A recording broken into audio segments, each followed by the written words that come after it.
I told myself also that once I get on the right track, let me go back to my neighborhood and give back to the same neighborhood that I poisoned for so many years. So that's how that went.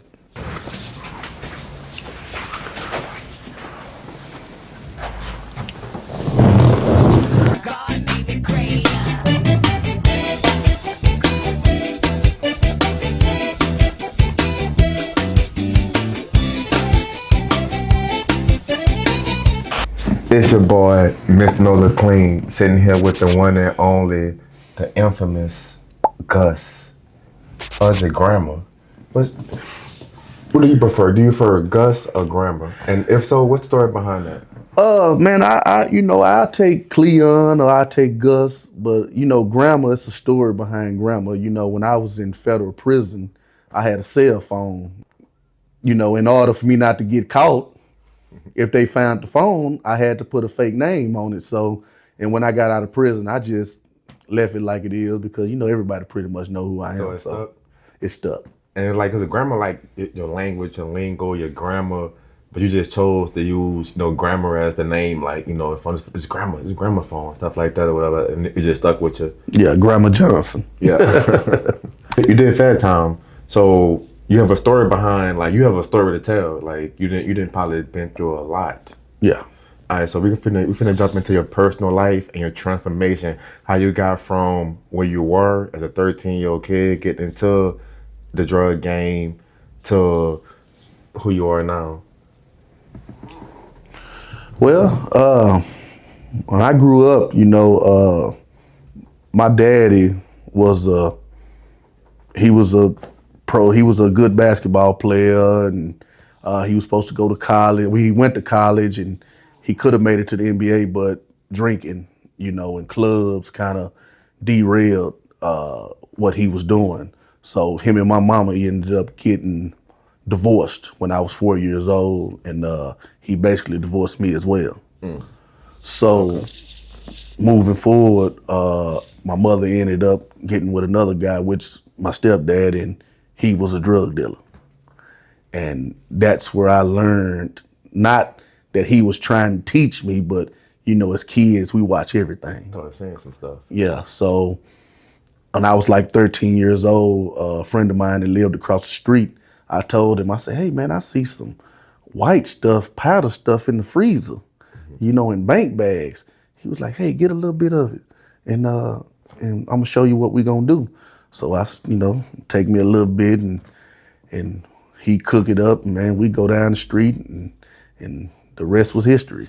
A friend of yours across the street knew what to do with that white powdery substance. Yeah, he was older. Right. He was 17, 18 years old. Okay, so you already knew. And the access you had to it was one of your mom partners or boyfriends was he was doing this thing. Mm-hmm. Okay. And I was stealing it. Yeah. So it was like I told him when I got grown too. Yeah. Yeah. How you took that? He wasn't tripping. He said he didn't miss it. All right. So would you consider him your father figure, or was he like temporary? No, we still cool today. That's awesome. So Yeah. okay, but so having that type of father figure, how did you feel like that molded you? Your dad was an athlete, but he made his choice. Then your mom moved on. Yeah. And this person, was doing this thing. How you feel like his thing affected you? Well, I mean, unfortunately, it turned me down a dark alley. Not like that he wanted that, but being a kid, kids adapt to what they see. Right. So started hustling at 13. An older friend of yours in the neighborhood helped you. What enticed you at 13 to make you like this? I see myself doing. Shoot, having a pocket full of money, man. I mean, that's what it's about. I mean, making money. I mean, I was spoiled, growing up, and my grandfather, every time I seen him, he gave me a sock full of change. And now that I even think about it, I mean, I ain't 100% sure, but I think my granddaddy was hustling too. Because sometimes I used to ride with him, and we'd go to a house, and I'd sit in the car for 30, 45 minutes, and So I mean, I don't know, but Papa had money too, though. shoot, Papa had plenty of change for me.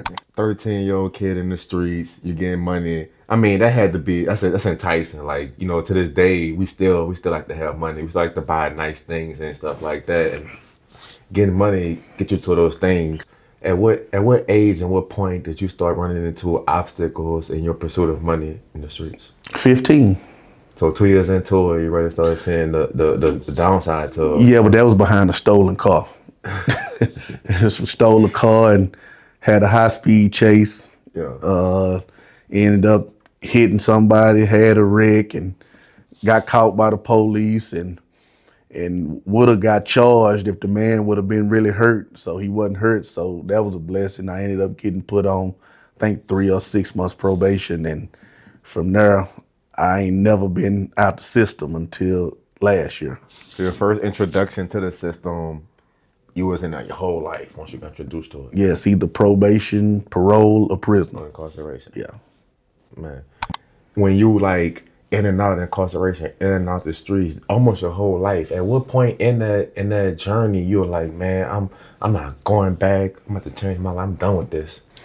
Well, actually, it was this last time that I was in, and I just told myself, I say, I'm tired, because prison is not rehabilitation.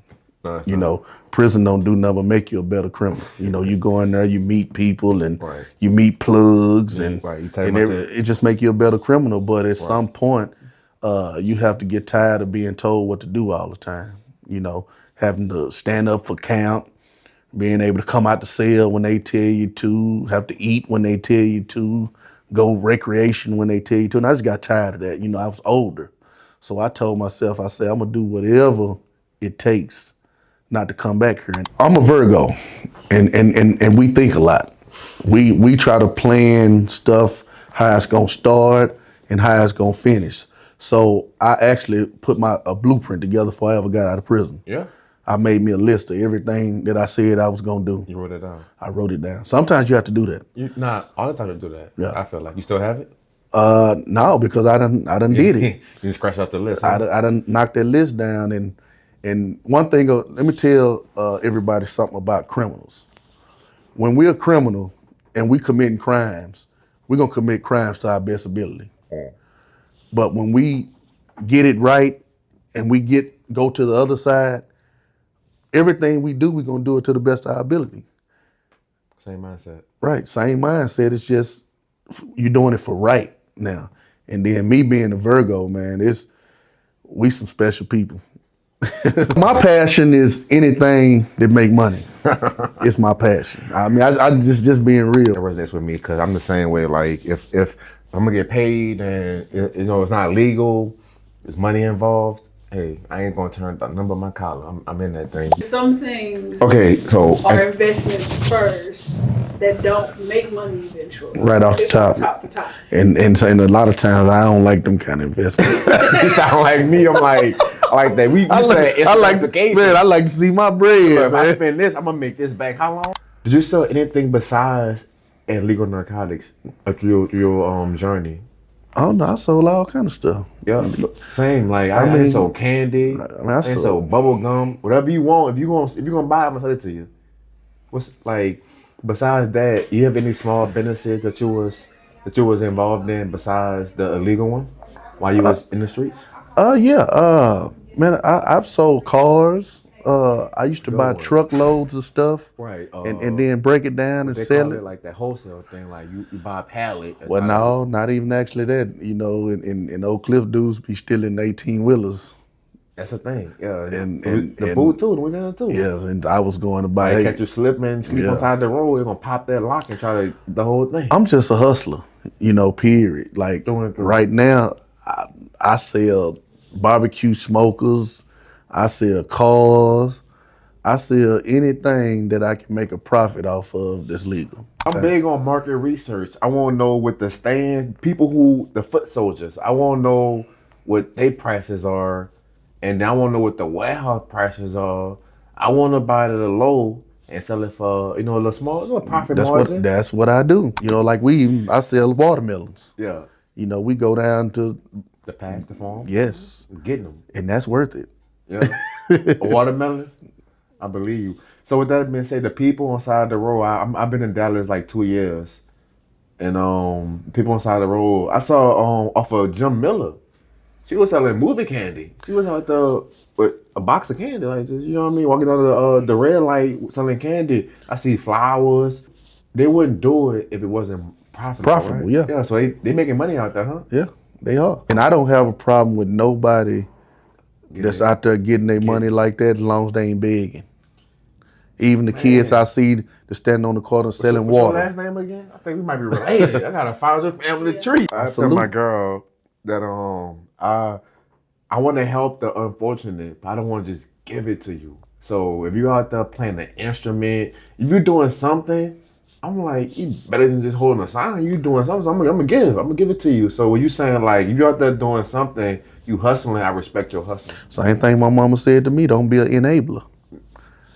I meet your mom too one day. I'm gonna meet moms too. His mom is my secondary mom, real, because mom the same way. She always said, I want you to be an accountable citizen to society. Like, she didn't want you to be dependent. She wants you to contribute to society rather than be dependent on society. Meaning, like, I didn't want you to just be another statistic or a number, but I want you to be somebody who, like, I raised you right to you getting your own and you giving back at the same time. Like, you just been accountable for yourself and not liability, something like that. So man, I got a room in my house. I got so many clothes and shoes and stuff that gets donated to me. And anytime kids or something need something, you got it. I got it. I got everything in sizes and hey, coach, I need this. I got you. Hold on, give me. I got you. People want me to do my own nonprofit, but the reason why I haven't is because I don't want to just put people on the board to be placeholders. If you're not passionate, you're looking for them, and it's hard to find that. It's hard to find people with your passion. If I wish I could find one or two more of me.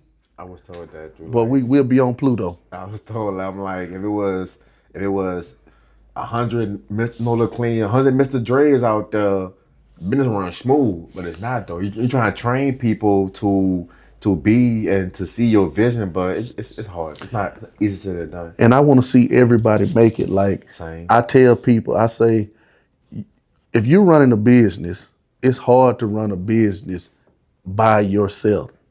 You need partners. So I've went to some of my friends and say, hey, let's get us a little investment group and let's do something. Don't nobody never want to do nothing. They want to stay in the hood. They want to stay in the hood and doing what they do. That's too much. It's easy just to post up with the best drugs in the hood. It's easy. You're gonna, man, I've been to drugs, weed, crack, coke. If it's good, it's gonna sell itself. Right. It's gonna sell itself. There's no work into it. Just be available. So easy a caveman can do it. That's what I say. But doing anything worth having, it's not gonna come easy. It's not gonna be overnight. It's not gonna be quick, instant gratification. It's gonna take some of that sweat. I sweat hard at work. Sometimes I do, sometimes I don't. But when I do, I know it's for me though. I'm tired, but it's for me though. Like, this profit going into, to my longevity. I'm not making somebody else rich. I'm making my legacy rich.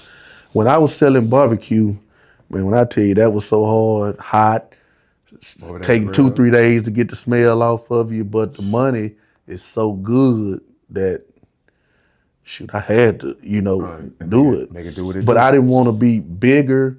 Like, I could have got a restaurant. I could have did any of that. But if you don't have the right, you're only as good as your team.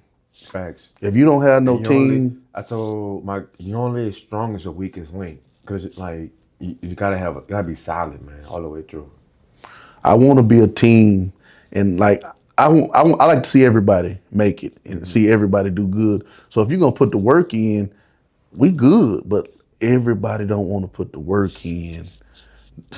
Sleepless nights, long days. I used to get up at 11 o'clock, go out and post up, and a lot of times I didn't get home about 3 in the morning. People don't want to do that. Sounds familiar. But when I done sit there and made $2,500 in a day, it make me get up there next day and do it again. And when you doing that, like it's another saying. We saying back to back. They see the shine. They see you riding nice cars. They see you dressing nice. They see you. They don't see the sleepless nights, the hard work. Right. They be like, "Oh, I want that. You got it. Give me some. You got some. You got money." But man, it took me a lot to get to where I'm at. I can't just give it to you for free. Like, what you gonna do for it? Not saying anything crazy, but like, I worked hard for this. Yeah. You don't give it away for nothing. Like, man, show me your grit and your grind. I'm gonna help you I'm gonna put you in a position. You might be a manager. You might have your own corner, your own smoker. Man, just run this right. But Yeah. they don't want to do that though. They just want the money. It's crazy. The only thing I don't want to do is go punch somebody clock and make them rich. That's true. That's true. So, with that being said, you ever had a normal job? Yes, I mean, being on probation and paroles and stuff like that, you have to. Right. But I only do it for a certain period of time. But as soon as I can stop, You're gonna get some real. Well, I say stop. yeah, okay. I'm gonna get to what I want to do, and I always communicate, with my probation and parole officers to let them know what my end game is. That I don't want to work no job forever because I feel like I'm a boss.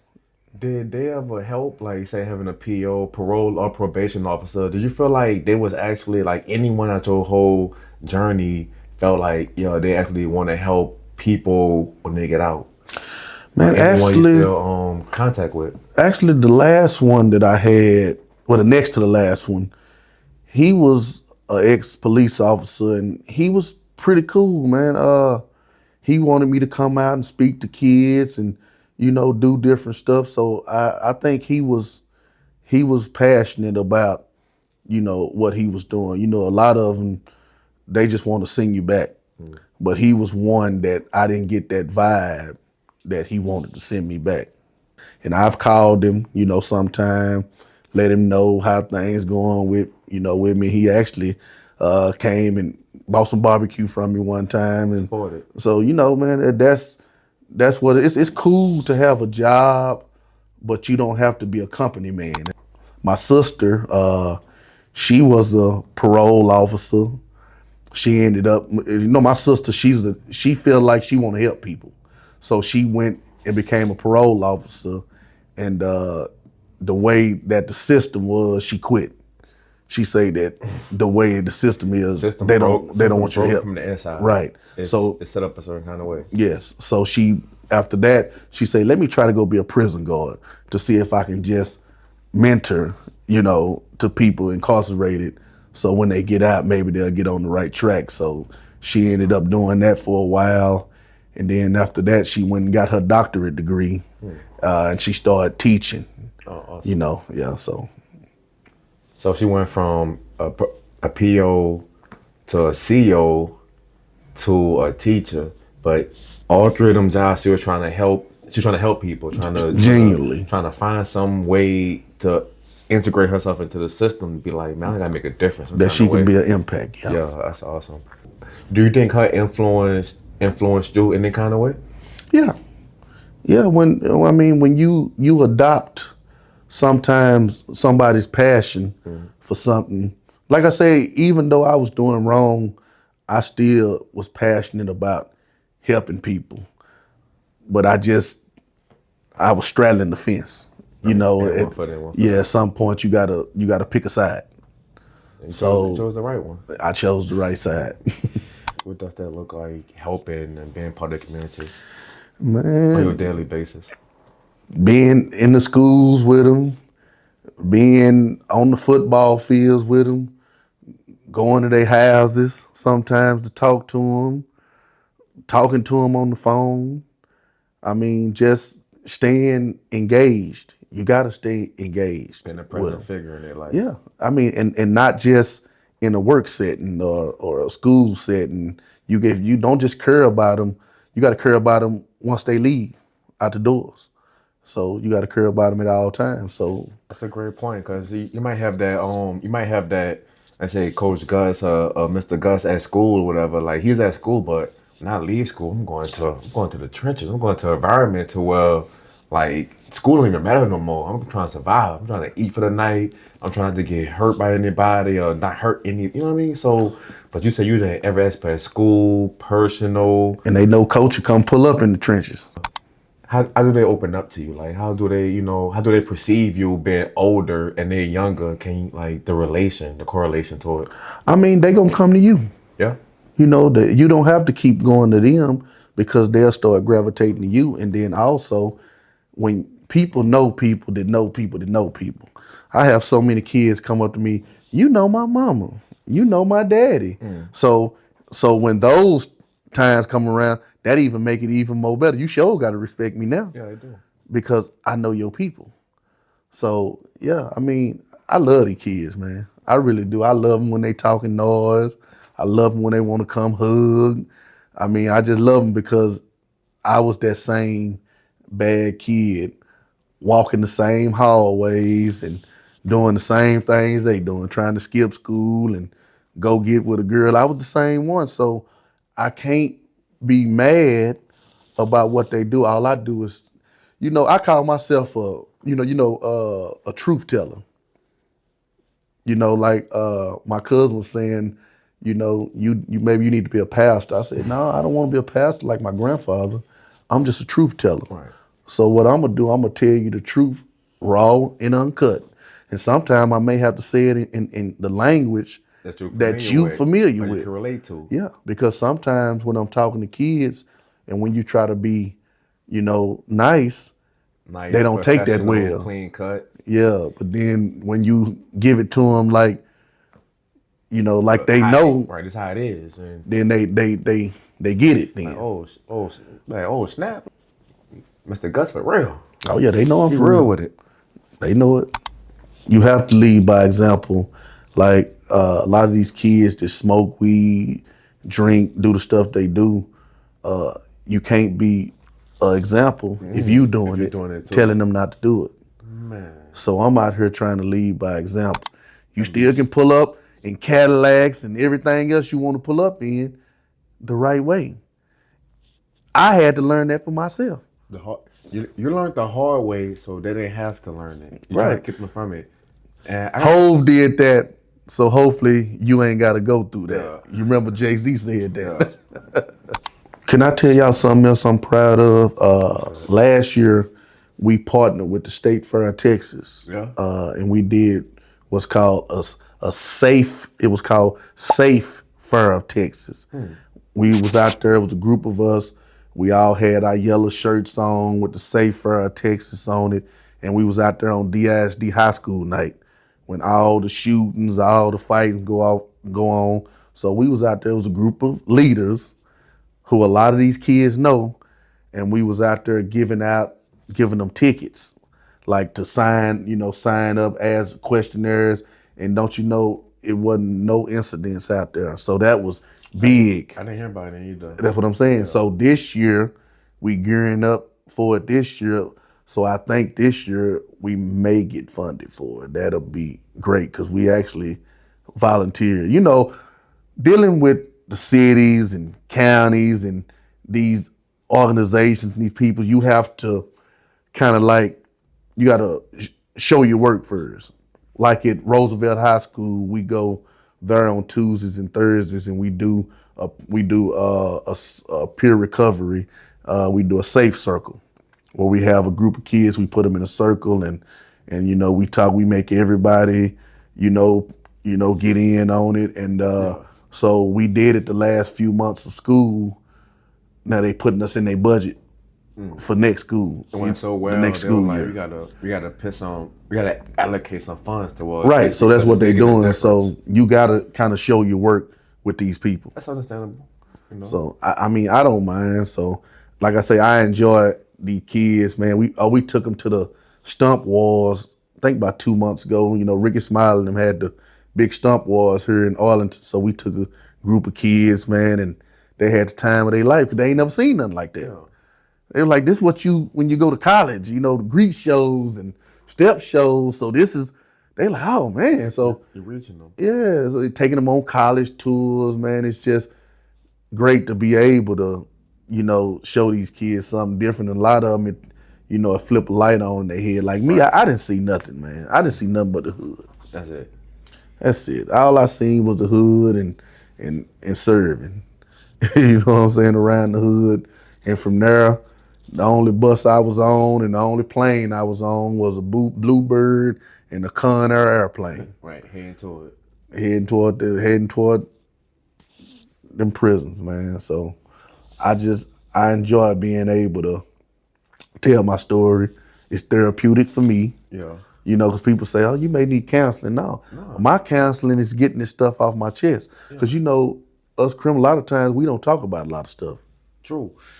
Just imagine holding all that in. So you found the way to express that to the youth, to the people. Like, yo. So with that being said, what's something you wish others who don't know, people that was incarcerated, what's one thing you thought they would understand about somebody who was in a situation? What's one thing you would wish someone who was on the outside looking in understand about somebody who been where you've been at? Well, I feel like you got to be patient. People expect, like I say, like a switch. Like you should be able to come out and be soft and be normal. Yeah. It just don't go like that. Yeah. That's just like being in a relationship for, I think they say 6 months. They say you coming out married. So going through something for so long in a certain kind of system for so long, that's just, who you are for the time. Like people that's never been, incarcerated or been in the struggle like that, they know what they know and the way they move and the way they do things. So just have to be understanding, patience and understanding. And one thing about prison, it teach you a lot of patience because everything you do, you doing it on their time. Yeah. Before I went to prison, I couldn't sit still for 5 minutes. Now I can sit in the house in the dark room and it don't bother me. I don't have to go nowhere. That's why I make so many sacrifices, and that's why I'm doing pretty good for myself because I sacrificed a whole lot of things, to save that money. And I tell people all the time, it don't matter how much money you make. How much you keep. If you can't save it, then it's nothing. It's only my mind. Like how you much can you make, how much you can save. One person you can make $50,000 a month. I can make 20. I probably still have more money than the 50. Exactly. Man, preach. You might start a financial group at the same time. At the same time, because a lot of people don't know that. Like they think because they make $100,000 a year, $50,000 a year, they could buy a car for $70,000. You're really in the hole right there. You're not gonna be over $1,000 a month. So you living check to check, and just living in debt. And not all debt is good debt. You know what I mean? A car is depreciates. Having a house, having a family who want for nothing, that's good debt to have. But you molding the next generation to be better than what you were in this generation versus I'm about to buy a chain, I'm about to buy a car, I'm about to go rent this nice apartment, and you looking for your next payment to pay these bills, or you trying to flip this next package to get it. It's not guaranteed. You go to jail, you might lose it all. You will most of the time, because if they don't take it, your people gonna mess over it. And all the chains I got a lot of jewelry, but it was jewelry before I went to prison. Yeah. And I've never had a car note in my life. I've been thinking recently about getting one. But with that being said, not having one, like saving up the money to buy that car cash or just to buy it outright is better than just having that continuous person like you owe me. Like, this is a lot. This is a debt you have. So I was the same way. Like you might as well just buy it cash or just use the new whatever it may be. But I don't owe you anything. Owe no one nothing.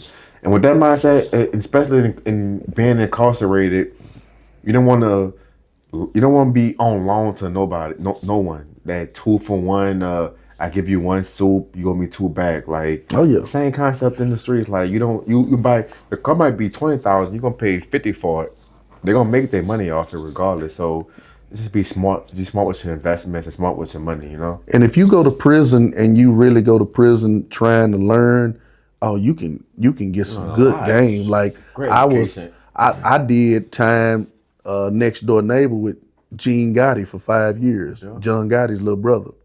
Yeah. And I learned a lot from him. That was your fad time. Yeah. And like I told you, Nap, from New Orleans, I used to sit and talk to them, and I'd like to listen. You say meatball too, huh? Well, I wasn't with But Meatball, you was but with I the was with associates. Nap. Yeah, I was with Nap, his co-defendant, the one that got his leg shot out. Yeah. I was with him, and he told me like they whole case, and but even with that, them guys had a good game. That maybe they was doing everything they was doing, but them guys were still smart, and them guys were business smart too. That's that old school Because mentality. when I caught my first Fed case, this is what the agent, because he was trying to get me much time as I could. He said selling drugs at that level that I was at the time was like running being a CEO of a Fortune 500 company. Yeah. So that's why he felt like I should have do got a great for whole your lot of paycheck. time, Yeah. that I was smart. Like I'm running because so many entities that I had to, be over and worry about. Even worrying about the police, worrying about the jackers and robbers, the workers, Foot the soldiers. everything. So You might be being so big when you interstate. Like I might be in this state, that state, making connections. They feel like you running a business, a multi-million. but a lot of them, they just jealous, man. They'll rather black folks kill each other than to see us rich. They'll rather you kill each other than to see you rich, because we powerful. If we ever get it right, Put your mind to we something. powerful people. But the thing is, they give us so much poisonous stuff to keep us in bondage that we never learn. That's why they keep us on Section 8 and food stamps. And you got people that pass up a $25 an hour job Just to because get they it don't for want to free. mess up they $25 a month they paying on Section 8. So all it is slavery. We enslaved. It's definitely a mindset. Yeah. They took the chains off our ankles and our wrists and put them on our mind. You break them chains, man. You powerful people. Not even just the color, just people in period. Human beings are very intelligent, and if you use the knowledge you have to your best of your ability, man, the sky's the limit. But you're so used to, like I say, just get spoon fed, just like babies. I'm just gonna give you this. I'm gonna give you that. I'm gonna placate you to keep you quiet. I had a young lady telling me one time about all the money she was getting from the government, $25 rent, $900 a month, food stamps. I think she was getting, she was getting a lot of money. lot of And she was like, benefits. why would I want to do anything else? That was the mindset. And I was just looking in awe like, man, do you think about what if these people ever cut all that stuff out?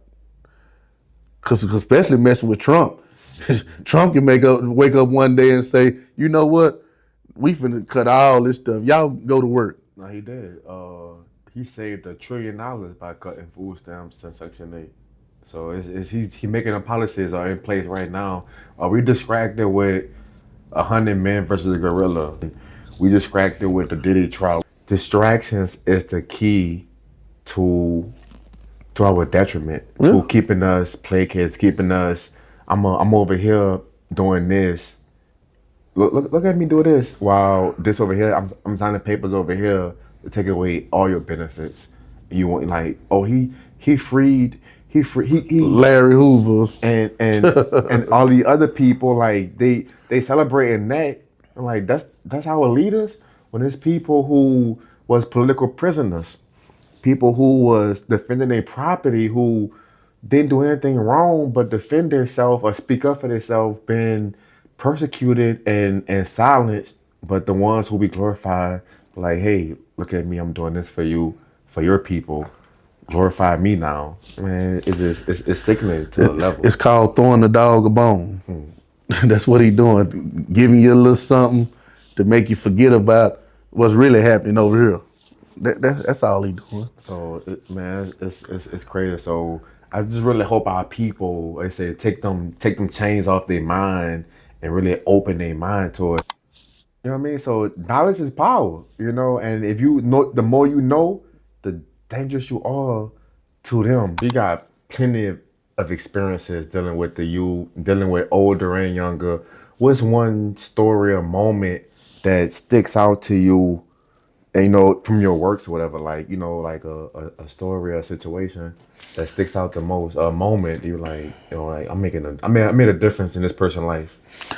Last year, we had some kids. It was a guy committed suicide behind the gas station on Overton and Beckley. We had some kids from the school. They went and tampered with the body. Oh man. So instead of arresting them, because they knew they was our kids at the school, they sent them to us. So I took the liberty to get one of them. I went and picked him up from home. We went to CC's Pizza, sat down, ate, and I just told him everything that he was facing.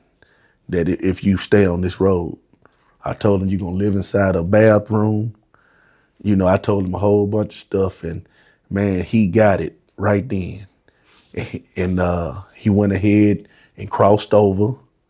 Now he graduating Sunday morning. And I went to his send-off, his prom send-off a few weeks ago. And that's another thing. These parents, when they see that you making a difference with their kids, they call you to be a part of big moments in their life. And that make me feel so good. I'm talking about that day I had to do two. I had to go all the way to North Dallas for his send-off, and then come all the way back to Oak Cliff for another send-off. But I did it because, I made such an impact with these kids, man, and their parents just appreciative, that you take the time out to do things that you really don't have to do. And they see that. They look at that and be like, man, you're not even my dad, you're not my uncle. You have no reason to be here or no obligation to be here, but you're here. And just that means so much to somebody who don't have anybody, for you to show up and show out and just be a presence in their life. So that's applaudable. And I appreciate it. I'm sure they do too. Well, I seen so many kids come into that prison, and it wasn't what they think it was gonna be. They think the parish or the county, loose derricks, whatever you call it, they think that is up the road. Yeah. It's not that. And it ain't no guns in there. No, it's not. So you have to be a man. See, a lot of these kids, you'll hear them say, they don't fight. They gon' pull that stick. They got all kind of names for it. But ain't no stick down there. Mm-mm. What you gonna do when you get down there? And I've seen a lot of them come down there and get just done real bad, getting hogged, making them call home to get money sent so they don't get hurt. And they don't need to go through that, man. I seen that a lot. And I tell them all these stories. Some of them still think they tough. I say, okay, if you want to go through it, then that's on you. But don't call now. You ever had any mentees or anybody you spoke with who ended up in a situation you try to keep them from, and they was like, man, I should have listened? They ever try to reach out to you? Ever had a situation like man, like I seen what you said was gonna happen, and it happened, and we should have listened a long time ago. We done lost some to the grave and to prison, and that's gonna happen. I made an announcement on A, B, and C lunch the last week of school, and I just told the kids that we want to see y'all back here when school starts. Summertime here. Yes, it's gonna be summertime. It's gonna be crazy. Make it back here safe. We want to see y'all back here safe. I did it every lunch. We got a microphone in there, so I make everybody be quiet. And I said the same speech to all three lunches that we want to see y'all back safe next year, which we know a lot of times it ain't gonna happen. We always losing somebody. That's a sad reality though. Yeah. But it's the reality. What's the biggest challenge facing young black men in our community? Not enough resources. In the hood, a lot of kids feel like it's nothing outside of the hood. In the hood, we don't have, you see liquor stores, smoke shops, Pawn shops. You see pawn shops. You don't see nice things that you see in other parts of town. So it's just, it's like we in a pit. We just in a melting pot, and we have to get the kids out of there mindly, to see something else. And I'm glad that a lot of these kids that are making it with sports and making it into music, they starting to see different stuff, and the ones that's getting it, they taking them with them. But some just don't want to get it. Some people just don't want to change, and we have to realize that, and we have to, be okay with that. That some people really want to go through whatever they want to go through. So you got to keep bumping your head, and eventually they gonna see this not the way. Hopefully, it's not too late. What does long-term community change look like to you?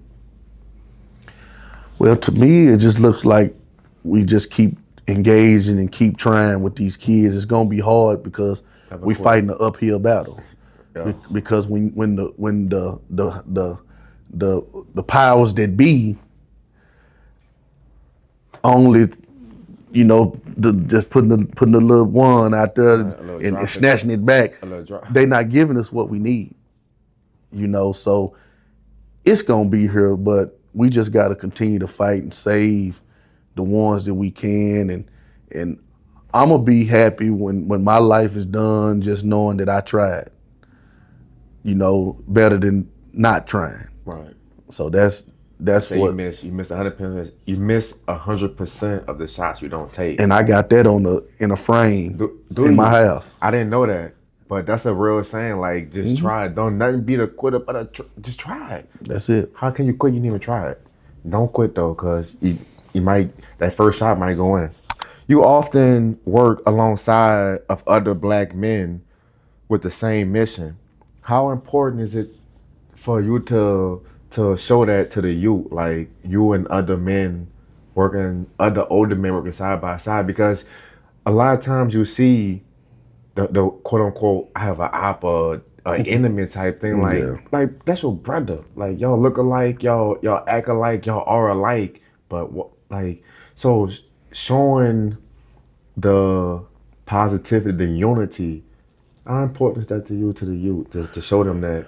Man, and what does it look like, working alongside other black men? it's real important. And first, let me say the other leaders that I walk hand in hand with, they great, man, and they teach me a lot.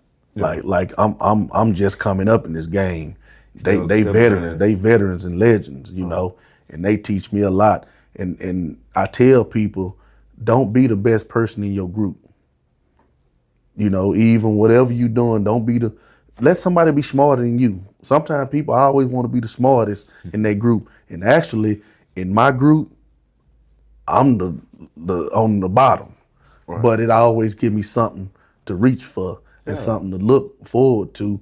But man, I'm with some great leaders, and man, we all working and doing what we can for these kids, man, with them and even without them. We going down talking to police, we going talking to city councilmen, we going to the DISD board. We doing so many things behind the scenes that people don't even see. Man, these guys, they really need to be commended. I feel like I'm learning still every day. I learn from these guys every day. I have that same exact motto. I tell my girlfriend all the time. It's like if you're the smartest person in the room, you might be in the wrong room. How do you hold systems accountable? Well, they the ones that can give us the money.